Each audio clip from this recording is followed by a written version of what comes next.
Maurice Kamto, bonjour. Bonjour. Paul Biya se présente comme un homme calme et pondéré qui apporte aux Camerounais la stabilité depuis 36 ans. Est-ce que ce n'est pas un bon argument de campagne? S'il se perçoit lui-même comme pondéré, tant mieux. Mais je pense qu'il y a des responsabilités que l'on doit assumer comme chef de l'État. Je pense en particulier à la gestion de ce que nous appelons ici chez nous au Cameroun la crise anglophone. Je ne crois pas que l'on puisse dire que le chef de l'État a géré ou gère cette crise au mieux des intérêts des populations camerounaises. Autant j'ai été extrêmement clair que nous n'accepterons jamais la sécession, la partition du Cameroun. Autant je crois et j'estime, c'est aussi l'attente de la majorité des Camerounais que l'on doit être à l'écoute des Camerounais où qu'ils se trouvent lorsqu'ils estiment qu'ils ont un problème. Et de ce point de vue, je pense que le chef de l'État camerounais a laissé les choses aller et aller malheureusement de travers. Alors, Paul Biya et son porte-parole disent que dans l'Ouest, il n'y a pas de crise anglophone, il y a juste une question anglophone et qu'elle est en train d'être résolue grâce aux initiatives de paix du régime. Qu'on l'appelle crise ou question, peu importe la terminologie, les faits sont là. Il est incontestable qu'il y a des pertes en vies humaines, que ce soit du côté des sécessionnistes ou, hélas, du côté des forces nationales, des forces de défense, qui payent au prix fort la préservation de l'intégrité territoriale de notre pays. Je saisis cette occasion pour leur rendre un hommage vibrant pour leur bravoure et leur courage. Mais le fait d'écouter les gens, de dialoguer avec eux, ne veut pas dire qu'on donne tout ce qu'ils demandent, mais c'est d'écouter le point de vue des uns et des autres. Et si vous êtes élu, Maurice Kamto, quelle sera la première mesure que vous prendrez pour l'Ouest anglophone? Ma première sortie officielle serait dans les régions du Nord-Ouest et du Sud-Ouest, c'est-à-dire les régions anglophones, pour porter un message de paix et de fraternité, pour dire aux innocentes populations qui ne sont pas des sécessionnistes, donc prises souvent entre deux feux, entre le feu criminel des sécessionnistes et le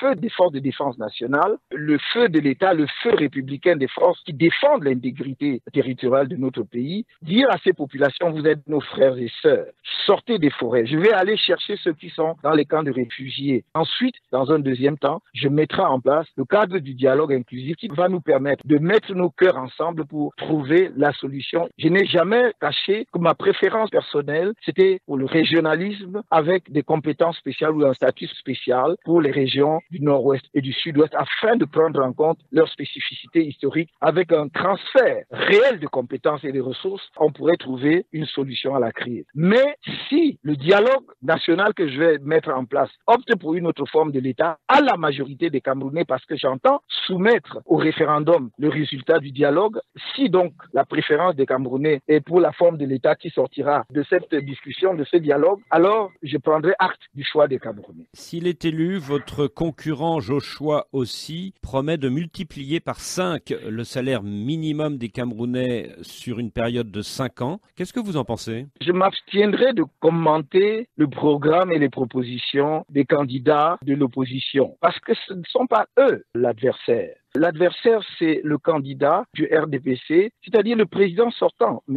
Biya. Moi, je ne me livrerai pas à un jeu de massacre entre Camerounais. C'est beaucoup trop facile parce que on va créer une foire d'empoigne entre les candidats de l'opposition pendant que celui qui est en réalité l'adversaire que les Camerounais voudraient voir remplacer va, j'allais dire, se délecter de ce spectacle et compter les points. Non, je ne me livrerai pas à cet exercice-là. Alors je vais poser la question autrement. Si vous êtes élu, est-ce que vous laisserez le salaire minimum à 36 000 francs CFA ou est-ce que vous l'augmenterez? Non, nous le montrons à 55 000 francs CFA. Nous avons choisi ce montant après des calculs et échanges avec les organisations syndicales. Certains voulaient une revalorisation beaucoup plus importante, mais nous ne devons pas oublier que si on relève brutalement, brusquement le SMIC, là d'abord, il y aura une répercussion sur l'ensemble des salaires, donc il y aura forcément une revalorisation des salaires en cascade. Et deuxièmement, il faut éviter de relever brutalement tous les salaires parce que vous allez créer de l'inflation et créer des charges que certains PME ne pourront pas supporter si le SMIC était très élevé.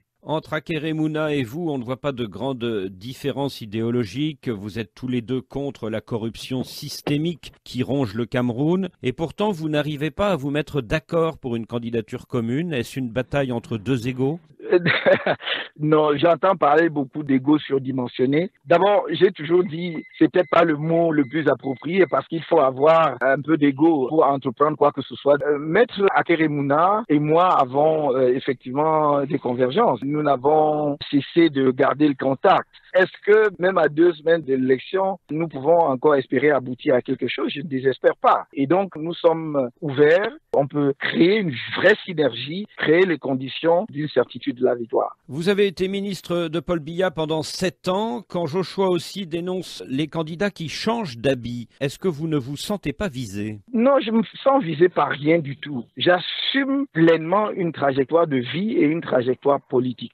Certains perdent de vue que j'ai été au gouvernement il y a 7 ans. C'est-à-dire, depuis 7 ans, je ne suis plus au gouvernement. On veut faire croire au Cameroun, nous sommes le seul pays où l'expérience devient une faiblesse. Voyez-vous, dans un pays comme le Sénégal, l'actuel président de la République, donc le président Macky Sall actuel, a occupé les fonctions de ministre, de premier ministre, de président de l'Assemblée nationale, a démissionné du gouvernement du président Abdoulaye Wade et il a été élu. Personne n'y trouve à redire. Il n'y a qu'au Cameroun qu'on veut créer une fausse polémique autour de la question. Et je pourrais citer également en Afrique de l'Ouest toujours l'exemple du président actuel du Burkina Faso, qui a été non seulement à plusieurs reprises ministre, et peut-être si je me trompe premier ministre, mais surtout a dirigé le parti du président Blaise Compaoré. Dernière question, Maurice Kamto, craignez-vous la fraude? Craignez-vous une coupure d'Internet le jour du scrutin? Bien évidemment, la fraude est dans l'ADN du RDPC et il faudrait un miracle pour qu'il s'en défasse. Mais tout ce que je peux dire, c'est qu'ils sachent qu'ils trouveront les Camerounais en face d'eux. Parce que plus que jamais, notre peuple est mobilisé, donc ils seront là. Ils vont aller voter, ils vont surveiller le vote, ils vont le défendre si nécessaire.